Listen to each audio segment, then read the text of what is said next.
Take some gains and sell today's rally. Ooh, that one's going to be one we're reacting to in this one. Josh Brown, Liz Young, Jim Liebenthal.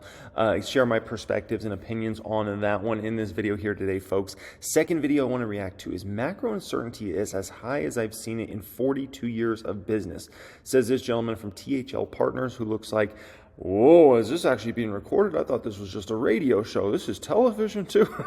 Oh man, okay. First off, appreciate everybody joining me. As always, we're hitting 25 flipping flapjack and 1,000 subscribers on this channel here today. 25,000. Thank you, everybody that's here. I appreciate y'all. My gosh, that's crazy, okay? Literally, somebody's going to be subscriber 25,000 a day. That's all I got to say about that. Wow, wow, thank you. Also, if you're looking to apply to join my private wealth group, the private stock group, that's going to be the pinned comment down there if you would like to apply to join me in there and the other 6- and 7-figure members in there. Alrighty, guys, let's get into this. Josh Brown, Liz Young right here at Post 9 along with Jim Liebenthal. Let's take you to the market, show you what is going on today. NASDAQ has been in the red today as tech has been a loser, services as well. The Dow still holding on to a gain, as you see, of near 87 points. But Liz, you know, you look at this amazing tech run. FANG index, by the way, is up 30% quarter to date. Okay, tech the second best quarter this month, this year. You think, though, it is a fade? Okay, first off, before we get into this, because I know not everybody's able to keep up with everybody else's opinions in the market and things like that. To be clear, this Liz Young has been extremely bearish for a while now, okay? And I mean months and months and months. So just keeping that in the back of your mind that she has been somebody that has been bearish for a long time now. Like, she came on my radar many months ago, and I just tell you, I've always seen her bearish. And so this rally kind of right in front of her face is something interesting. At this point. At this point, yeah, I mean, the Qs are up 15% on the year. I don't think we're going to have 15% quarters for the rest of 2023. So if you entered that trade at the end of last year or maybe around that October low, if you were lucky enough to do it that way, I think this is an okay time to start fading it and take that beta off the table. I think a lot of investors have rotated during this first quarter of the year back into big tech, and perhaps rightfully so, as rates came down. Well, it's like rates come down, right. Regionals are worrisome. Correct. The economy's worrisome, so right. Cyclicals haven't been the place to be. All of that money has been rotating. The question is it going to rotate out? I think the interesting part is that it's rotating inside the equity market still, and it hasn't necessarily all come out of the equity market. That probably is next if there is a recession confirmed and if what Gunlock talked about yesterday comes to fruition. Hold your horses. Hold your flipping flapjack and horses, Liz Young. Wait just a moment, okay? First off, there has been a lot of money that has left the market, to be quite frank, okay? I mean, you think about all the Wall Streeters that sold in 2022. You think about all the money that obviously flushed into treasuries over this past year, that money that is, let's call it fresh money, but it hasn't entered into the stock market, right? And it's just in treasuries right now. There's a massive amount of money in treasuries right now. And I mean, it's insane. Because a lot of people have looked at it and they're like, especially over this past 6 months or so, you've been able to get 4 or 5% on treasuries. And so everybody's flooded money into those. And now, you know, it depends. Some people's money's locked up for a few months. Some people's money's locked up for 6 months. Some people's money's locked up for 12 months.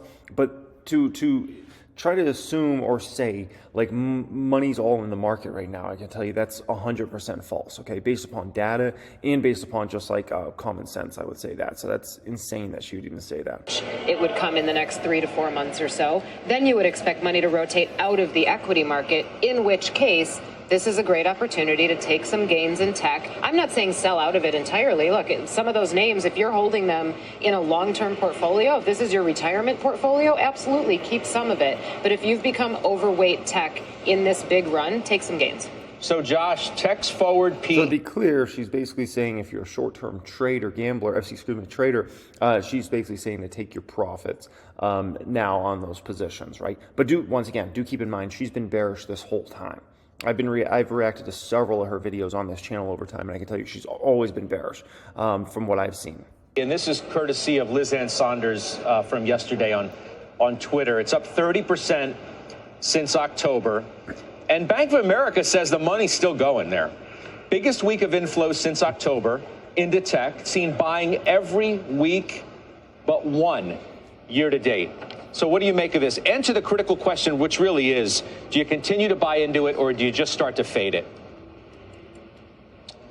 Well, I don't know that you want to fade it, but I also don't know that you necessarily have to be a buyer. I think most investors have large cap technology and or communications and or discretionary tech names like Amazon in their portfolios already. So I think for most people, they're not sitting there without these stocks. And the real question is, do I let them run? I think the answer is yes. And I would point this out. Wow, big statement by Josh Brown saying let the big dogs run. Interesting. We go through this exercise with clients when it's getting toward the end of the year. We're allocated for the next year. Not that the calendar is that important, but this exercise is, you look at the quilt, the 11 sectors in the S&P. What did the best in 2022? What did the worst? There's always that hesitation. Why would we want to be in these worst sectors going into the new year? Well, tell me what the story is. Why is everyone selling them? Why doesn't anyone want to own them? The story is very well known. Every investor, retail, professional, they can reel off, oh, you don't want to own tech because of A, B, C, D. Okay, great. You watch a lot of television. Congratulations. Look at the performance this year. It is literally the reverse bizarro image of the first 3 months of last year. Through March 20. I've been pointing this out. Okay, before he goes further, because he's making a lot of different points here that I'm sure I want to react to. I want to talk about something very important, because he was talking about you don't necessarily need to be a buyer, right? But here's the thing, right? Let's go to big tech watch list here. Where's big tech at? There it is. So if we go to big tech, right? And here's the issue, right? With a lot of these folks that are saying, you don't need to be a buyer, you don't need to be taking advantage of opportunities out there in the market, right? And like the big tech names. And to me, I say you have to be taking advantage. You look at a stock like Amazon, for instance. You have to be buying this stock. I'm buying this stock pretty much every single week right now. And I'm going to probably buy it this week as well on Friday. I buy every single Friday, okay? By the way, if you want to keep track of all the different stocks I'm buying, that's my Patreon. That will be in the description area down there if you're looking to join in there, okay? And Amazon's a stock I'm consistently buying week in and week out. You've got to be taking advantage of Amazon if you actually like that stock right now. This is one of those opportunities out there, right, from a company where you're getting it at multi-year lows for a incredible asset, right? An incredible asset. Who wouldn't want to own Amazon?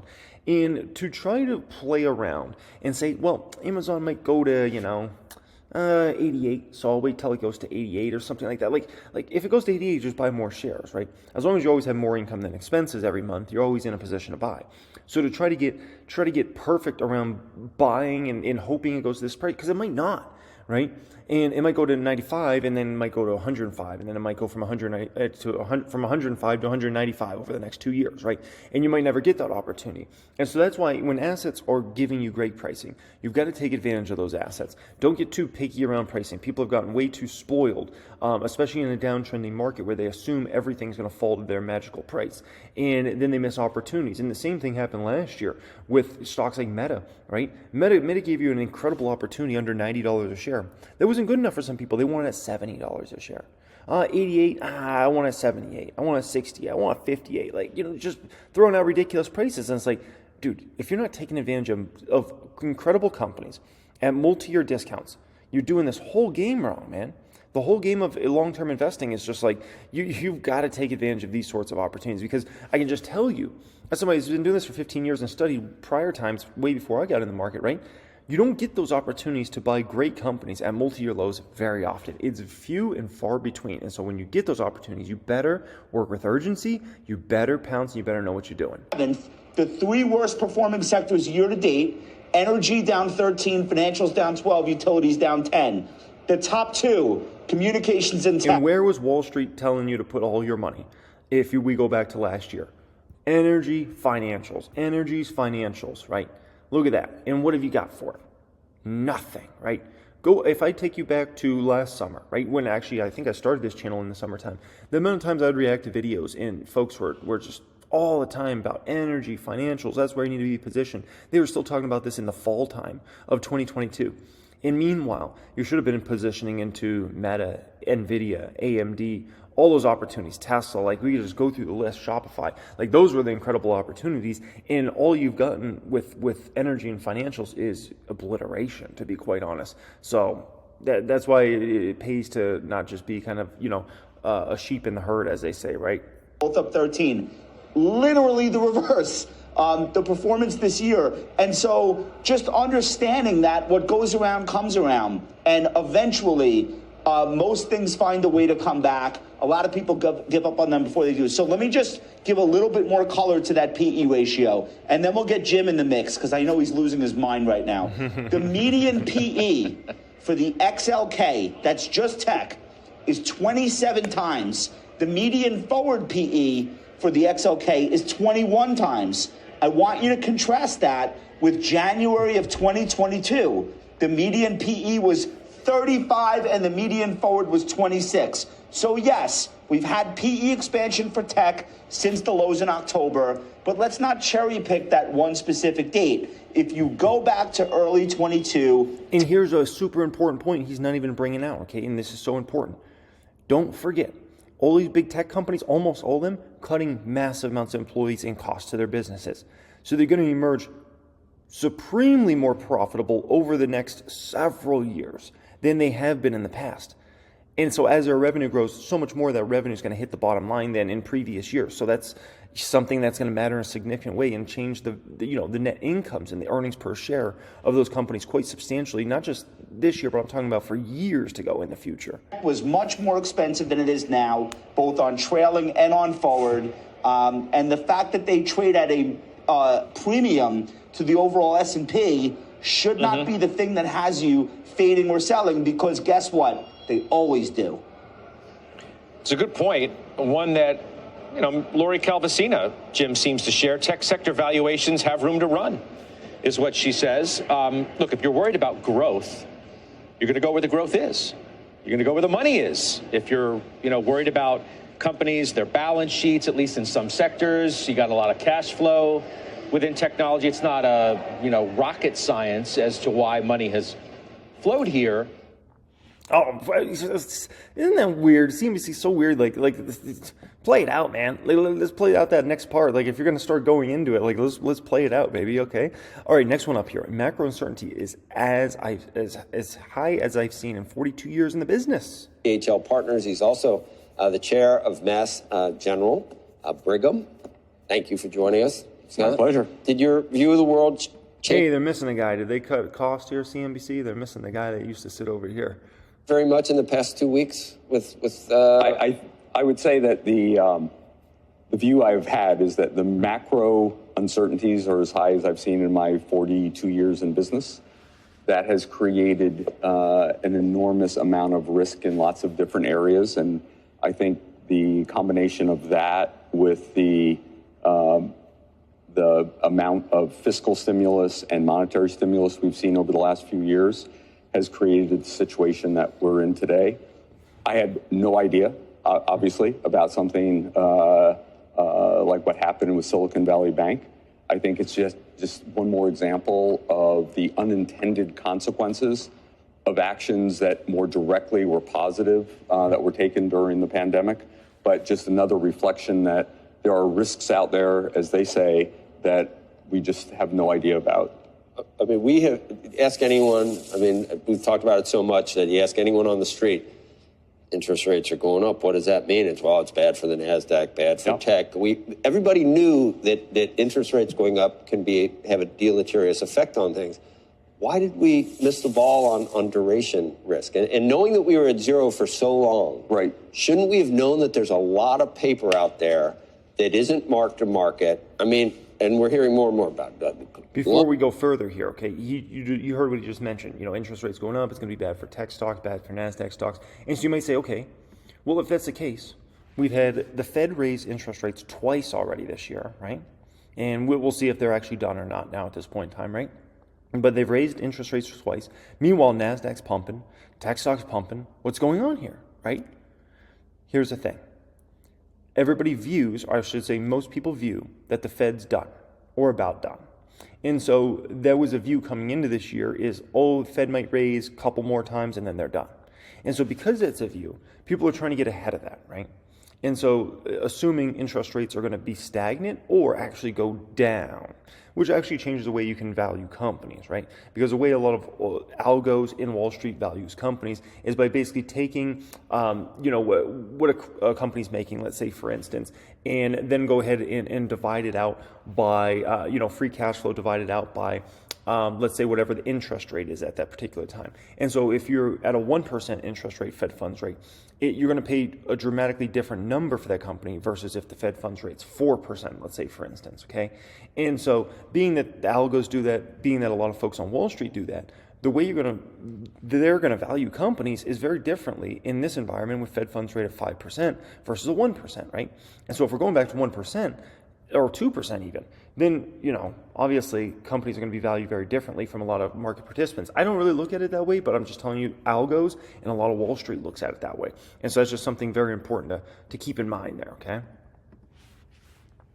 Loans, insurance companies, commercial loans, mortgage backs, real estate, everything's marked at par and it's not at par. And I think the one piece of good news in that is that the nature of the securities are, if you look at Silicon Valley Bank, it was treasuries.